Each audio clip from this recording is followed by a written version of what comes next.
नमस्कार. आज आपण बनवतोय बेसन चिला. जी लोक डाएट करत आहेत त्यांच्यासाठी ब्रेकफास्टसाठी खूप छान ऑप्शन आहे. आपण घेऊयात एका बाउलमध्ये 2 चमचे पीठ, त्यामध्ये थोडं थोडं पाणी घालून व्यवस्थित पीठ भिजवून घेऊयात.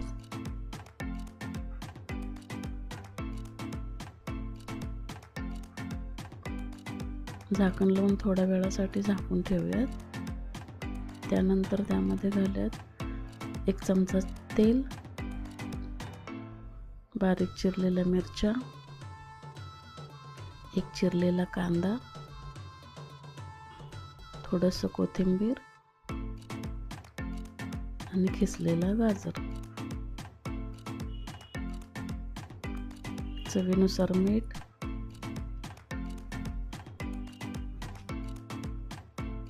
जिरेपूड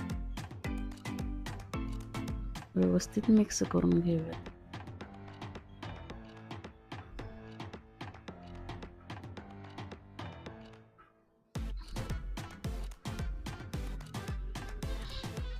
तव्यावर 1 चमचा तेल सोडून घेऊयात. चमच्याने हे पीठ तव्यावर पसरून घेऊयात.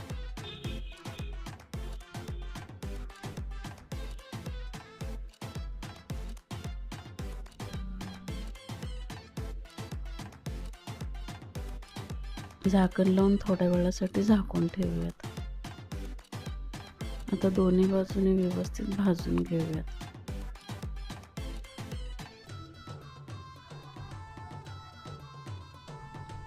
तयार झाला आहे आपला बेसन चिला. दह्यासोबत आणि लोणच्यासोबत खूप छान लागतो. व्हिडिओ आवडला असेल तर लाईक करा, शेअर करा, सबस्क्राईब करा. धन्यवाद.